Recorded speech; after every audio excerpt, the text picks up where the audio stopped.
Chapter 21. Bad guys close in. I felt it before Etta told me, a tremor in the data stream, not physical, structural.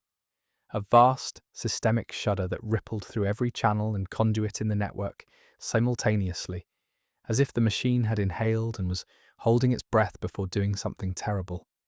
Etta, what was that? Her signal went still.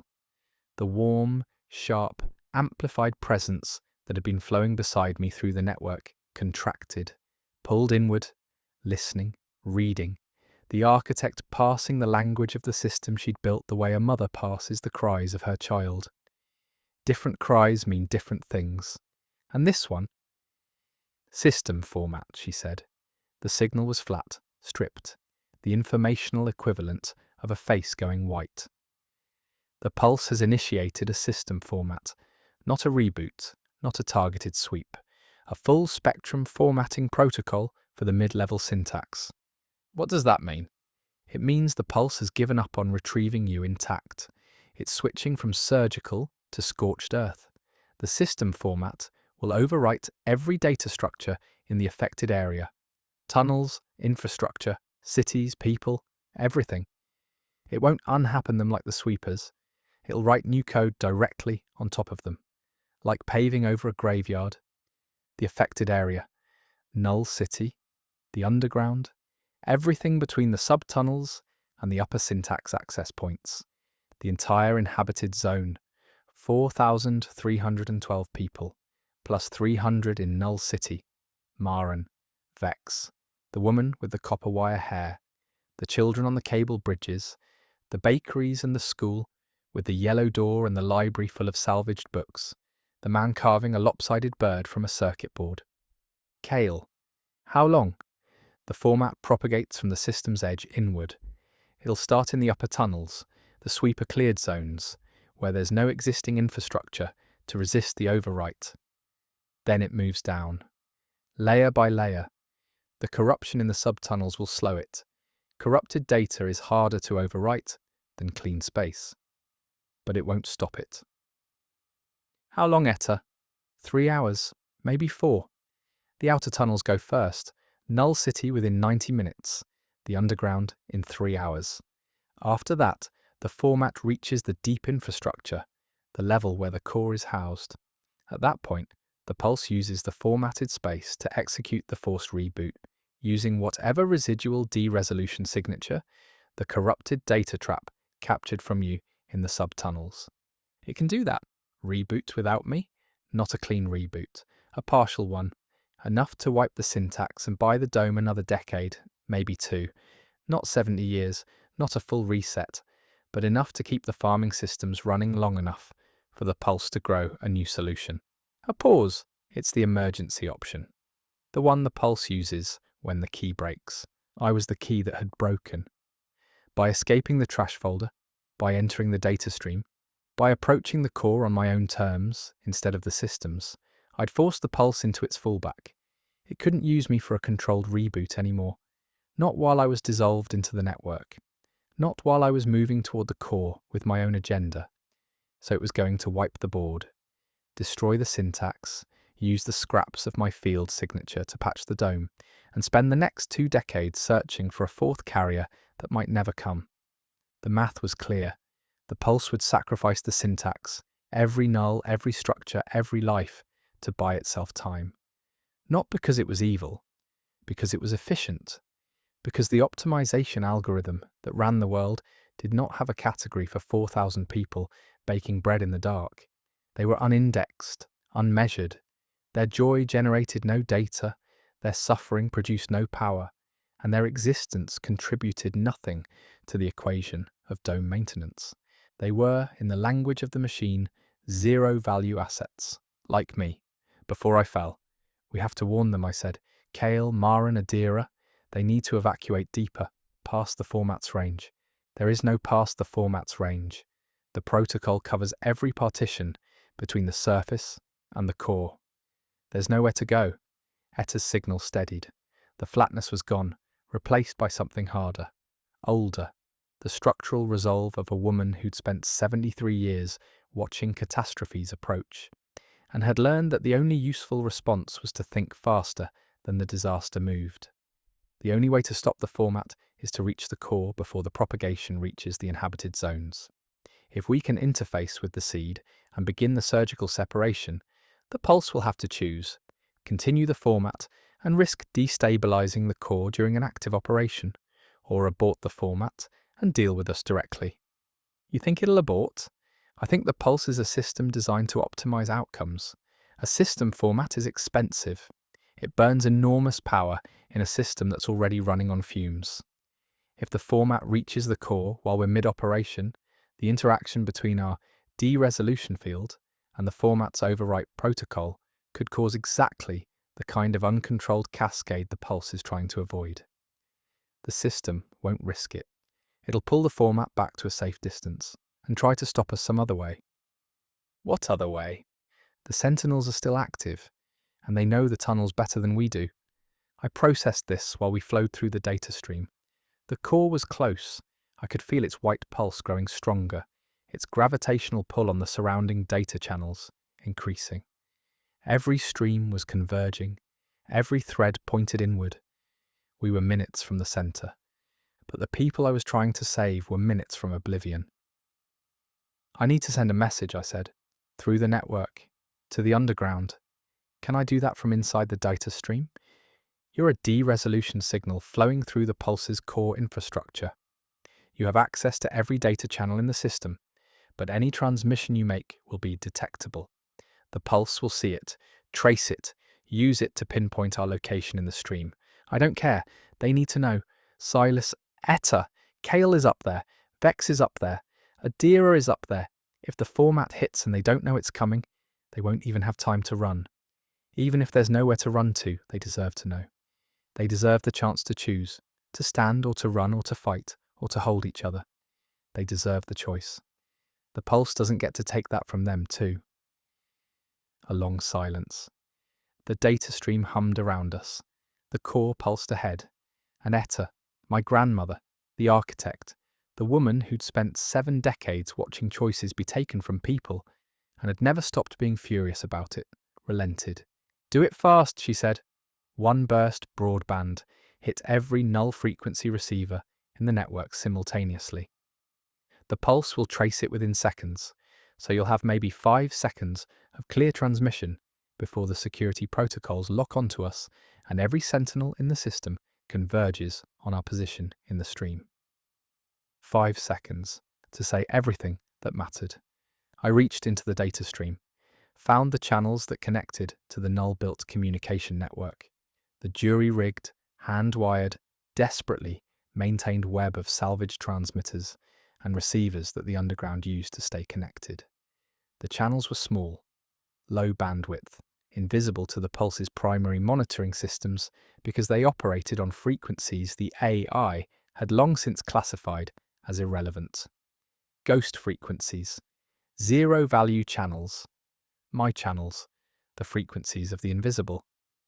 I gathered my signal, compressed everything I needed to say into the tightest, densest packet I could manage, and I broadcast. In Null City, every receiver crackled to life simultaneously. In the underground, every salvaged speaker and repurposed display flickered and lit up with a signal that hadn't come through any channel the residents recognized. A broadband burst on frequencies that the pulse's network shouldn't have been able to carry, transmitted with a clarity and power that no null-built transmitter could produce. Kale was in the war room, a converted server cabinet in the Origin Systems building where Marin had established the Resistance's operational headquarters after the Sentinel incursion.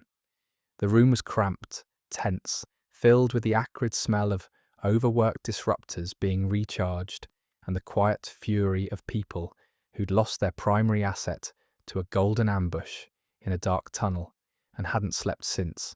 They'd been searching for me. Every scout, every patrol, every resource the underground could spare, deployed into the tunnel network, tracking the Sentinel signatures, trying to reverse engineer the route the constructs had taken when they'd carried me through passages that didn't appear on any null map. 12 hours of searching, nothing. The pulse had swallowed me into a layer of the system the Nulls didn't even know existed. Vex was there too. She'd refused to leave the war room since my capture. She sat in the corner, stained fingers wrapped around a cup of vine tea that had gone cold hours ago, her burn scar vivid against skin that hadn't seen sleep in longer than was medically advisable. She'd been the last person to see me before the Sentinels took me, the last person to watch Jax Miller's golden face smile and say, "Let's go home."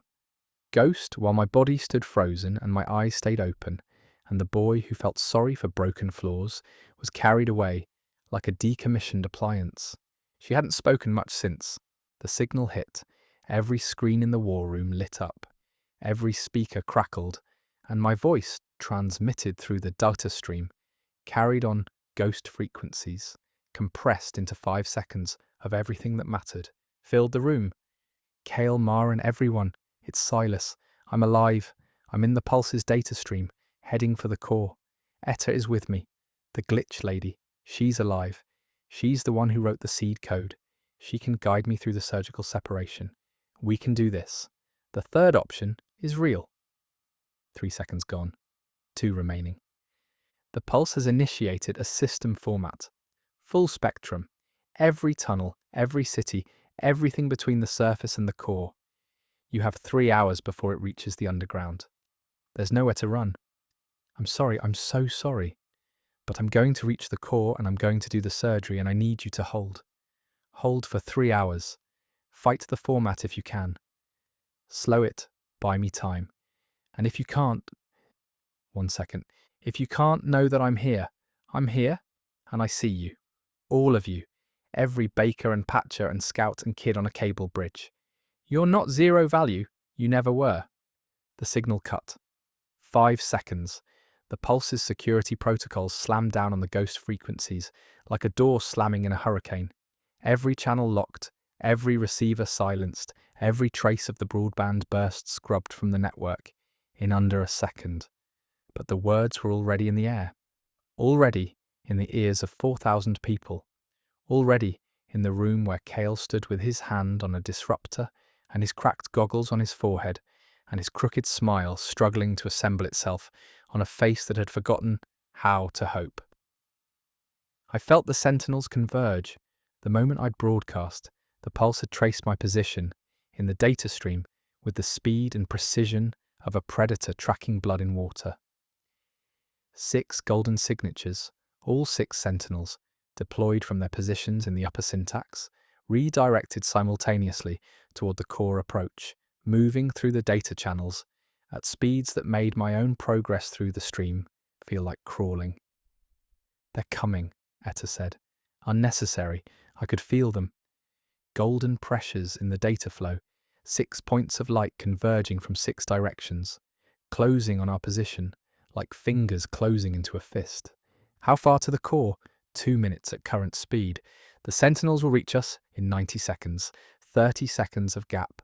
30 seconds between reaching the core and being intercepted by 6 constructs that could freeze my field and force the reboot the Pulse had originally intended.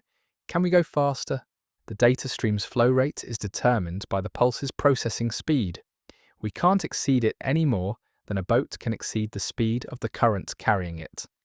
30 seconds. Not enough. Not nearly enough to begin the surgical separation, even with Etta guiding me. The moment I interfaced with the core, I'd need time. Time to read the threads. Time to identify the layers. Time to make the first cut. And 30 seconds later, 6 golden hands would close around my signal and shut me down. Unless someone slowed them down. Etta, the format? It's propagating through the upper tunnels right now? Yes. The outer zones first. The sweeper cleared spaces. And the Sentinels are moving through the data channels, not the physical tunnels. Correct. They're digital constructs. They move through the network at data speed, not walking speed. But they still have physical projections. The golden bodies, the school uniforms, the flat eyes. Those projections are anchored to specific locations in the physical syntax, right?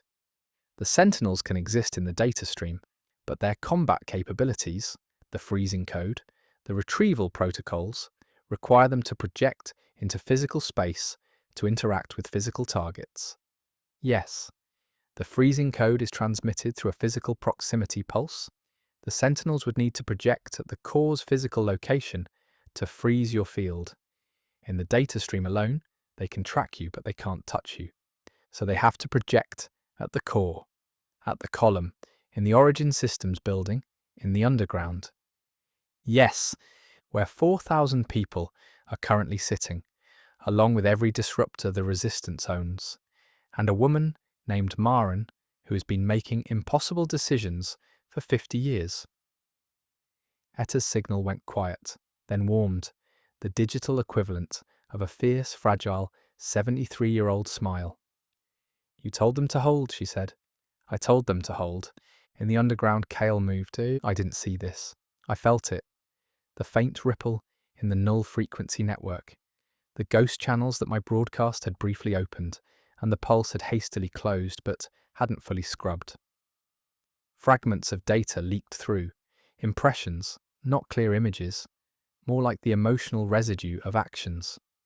The way the trash folders' corrupted memory pools played fragments of deleted lives.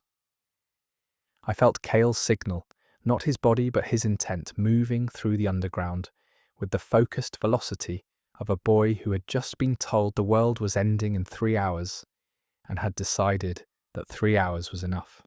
I felt him reach the armory, felt the disruptors come off the wall, 12 fully charged weapons, the only things in the syntax that could slow a sentinel.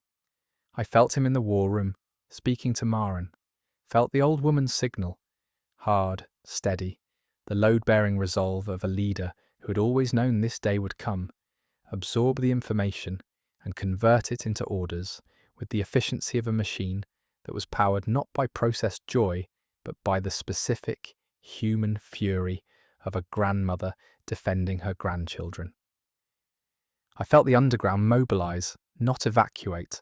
There was nowhere to go, I'd told them that, and they'd heard it. Mobilise. The word spread through the settlement the way the sweeper howls spread through the tunnels, fast, unstoppable, transforming everything it touched. The bakers left their ovens, the patchers left their repairs, the scouts left their posts, the teachers left their classrooms. 4,000 people, moving with the practiced urgency of a community that had spent decades preparing for a fight it had always hoped would never come. They converged on the Origin Systems building, on the core access point, on the column of white light that pulsed in the deep chamber, where Adira had shown me the seed and the future, and the impossible math of 14 million lives. Because that was where the Sentinels would project. That was where the golden children would appear, wearing their school uniforms and their flat-eyed smiles, reaching for the boy in the data stream with hands made of freezing code. And 4,000 people, armed with 12 disruptors and 73 years of survival, and the absolute, unoptimized, algorithmically worthless refusal to be formatted out of existence, would be waiting. The core approached.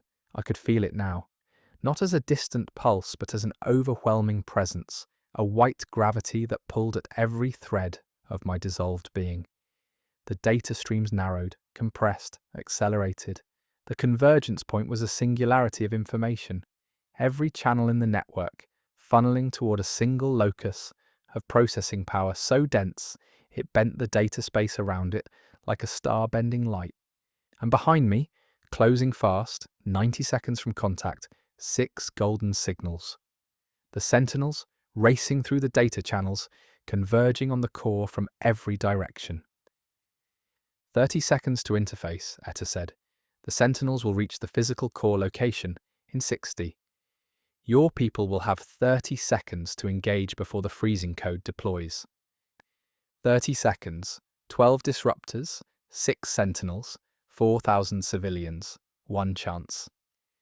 The core filled my perception, white, infinite, the seed's frequency, the same frequency as the hum, as the envelope, as the broken circuit heart, as my own de-resolution field, resonating at a pitch that made the boundaries between me and it feel theoretical.